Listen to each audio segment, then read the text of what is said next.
જય સંવિધાન, હું છું પંકજ સોલંકી। આજ રોજ બોટાદ જિલ્લા પોલીસ દ્વારા ગેરકાયદેસર નાણાં ધીંડાણની પ્રવૃત્તિ વિરુદ્ધ જનસંપર્ક સભા યોજવામાં આવી તથા અધિકૃત બેંકો અને સહકારી મંડળીમાંથી લોન લેવા માટે જનજાગૃતિ કાર્યક્રમ યોજવામાં આવ્યો હતો। ગુજરાતની સત્ય ઘટના રિપોર્ટર ઇમરાન કટકથરા। મોબાઈલમાંથી ફોન આવે છે, અલગ અલગ પ્રકારની લિંક મોકલવામાં આવે છે, તો એમને એ પ્રકારે માહિતી આપવામાં આવી કે કોઈપણ અજાણી લિંક પર ક્લિક ન કરવું। બેંક તરફથી કે કોઈપણ શાખા તરફથી ગ્રાહકોને એ રીતના ફોન કરવામાં આવતો નથી। જો આ રીતના ફોન આવે તો એમણે એ ફોનને રિસીવ ન કરવા એ માટેની અપીલ કરવામાં આવી। અને કોઈપણ સમસ્યા હોય તો ગુજરાત પોલીસ અને ખાસ કરીને બોટાદ ટાઉન પોલીસ સ્ટેશનનો સંપર્ક કરવા એમને સમજાવવામાં આવ્યું। અને બેંક સંબંધિત કોઈપણ સમસ્યા હોય તો બેંકના અધિકારીઓ સાથે સહયોગ કરવા, સંपर्क કરવા એમને વિનંતી કરવામાં આવી। Alok Kumar, lead district manager.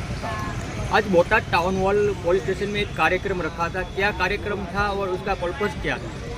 आज का जो कार्यक्रम जो है सो बोटाद पुलिस टाउन पुलिस द्वारा जो है सो रखा गया।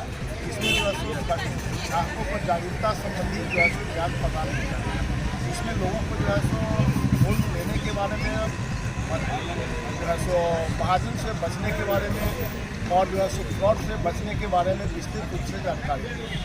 सर, किसी को फ्रॉड के बारे में कॉल आता है बैंक के नाम से, तो वो लोगों को क्या करना चाहिए, आप उसकी जरा माहिती। उन लोगों को सबसे पहले तो है सो इस कॉल का कोई उत्तर नहीं देना चाहिए और बैंक में आके डायरेक्ट संपर्क करना चाहिए। लोगों को आपकी अपील क्या है?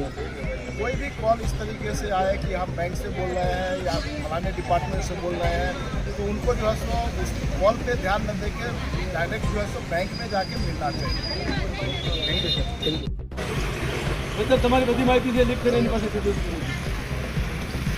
પછી હમણાં જે ડીપ ફેક સિસ્ટમ છે એમાં કોઈનો તમને ફોન આવશે સામેથી કોઈ વ્યક્તિ બોલશે અને તમારી સાથે ફ્રોડ કરીને આખા બેનો ડેટા વાત કરજો, સારા નશા વ્યવહાર કરશે, પછી તમને એમાં પ્રોબ્લેમ આપી અને પ્રોબ્લેમ આપીને તમારો વિડીયો છે એ તમે સ્ક્રીનશોટ કરીને એ લઈ લેજો, પછી તમને બ્લેકમેલ કરવામાં આવે।